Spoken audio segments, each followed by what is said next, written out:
بسم الله الرحمن الرحيم. أهلا بحضراتكم مع الجديد في الغزل والنسيج. بسم الله الرحمن الرحيم. الحمد لله والصلاة والسلام على خير خلق الله محمد صلى الله عليه وسلم. يا رب بك نستعين. تعالوا نشوف عندنا بعض الأخبار عن أسعار الغزول.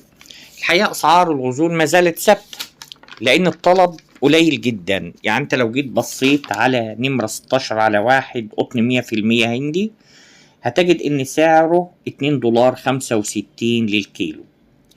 ال 24 ب $2.75. الفرق بين ال 16 وال 24 حوالي 10 سنت. لو زاويته 24 على 2 ب $3.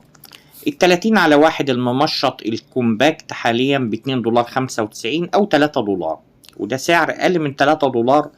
اعرف ان الاسعار منخفضة. سعر ال 30 على 1 الممشط الكومباكت بيتراوح من $2.95 إلى $3.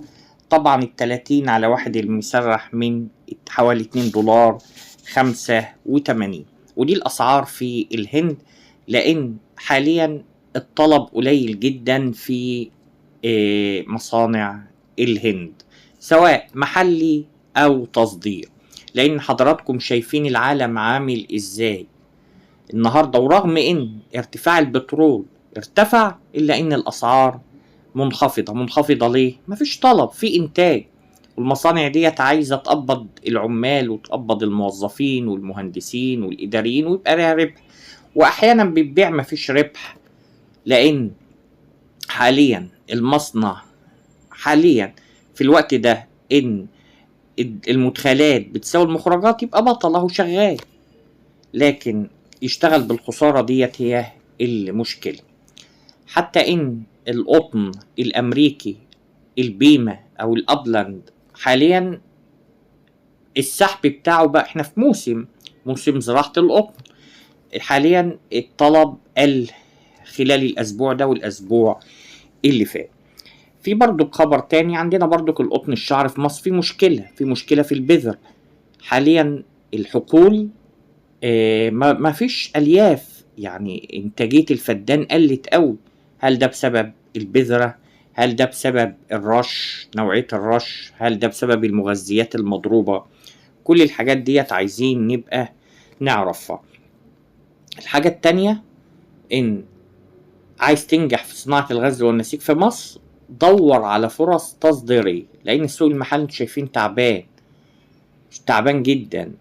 دور على فرص تصديرية بره، حاجة كده تبص عليها بتطلع انتاج. يعني في بعض المصانع كانت شغالة فوطة، لقت في طلب بره على كليم اليدوي بيقعد مثلا شهر على ما يتعمل، فبدأوا يصنعوا كليم يشبه اليدوي على الأنوال النسيج، وصدر بكميات ودخل لنفسه ربح ودخل عملة صعبة للبلد.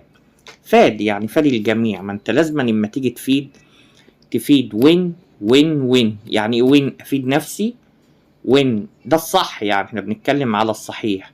افيد نفسي، افيد الموظفين اللي معايا والعمال اللي معايا والمهندسين اللي معايا، وين افيد بلدي ادخل لها عملة صعبة. انتوا عارفين في الهند العملة الصعبة اما بتخش في البنوك بتتحول اوتوماتيك الى روبية. طيب افرض المصنع عاي بس بشرط ما المصنع بيعوز مادة خام البنك بيوفر له على طول العملة.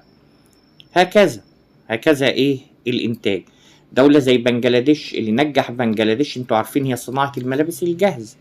ناس عندهم اتقان وغزوا الاسواق الاوروبية، بل غزوا الاسواق الهندية كمان والاسواق الصينية كمان واسواق الاندونيسية. فبنجلاديش رغم ان في اقتصادها الايام دي بيعاني، كلنا بنعاني، الا انهم بدأوا يتحركوا مرة اخرى. فحاليا يا ريت المصانع تدور على فرص تصديرية حتى لو قليلة لكن تشتغل. دول عربية نشوف مثلا زي سلطنة عمان، السعودية ده سوق كبير، الامارات، قطر، حاجات كتيرة جدا ممكن نقدر نفتح معاهم أسواق. الشيء التاني المهم، هل هتفضل اسعار الغزول منخفضة؟ انتوا مش حاسين الاسعار الغزول منخفضة، لا هي فعلا منخفضة برضه، لكن هنا طبعا سعر العملة والجمارك والحركة بتحس اللي هي مرتفعة حاليا. فربنا يسترها، لان اللي يحب ربنا يسترها عليه الايام اللي جاي، ويوفق الجميع. واي حد محتاج اي حاجة من بره، اي غزل، قطن، مخلوط، شنيه، سبان، دي تي واي اللي هي البوليسترات، انا تحت امر. تحياتي، مهندس محمد كمال معتمد، وتابعونا دايما في الجديد في الغزل والنسيج. اي مكان نقدر نجيب لكم فيه غزل، اي دولة عربية، الاردن، العراق، دول المغرب العربي، مصر، اي مكان نقدر نجيب لكم، ابعتولي بس المواصفة بتاعة الخيط، وان شاء الله اجيب لكم سعر كويس جدا مع ناس محترمة وشركات محترمة في الهند وفي الصين وفي اندونيسيا وفي مصر كمان، المانع يعني نصدر. تحياتي، مهندس محمد كمال معتمد.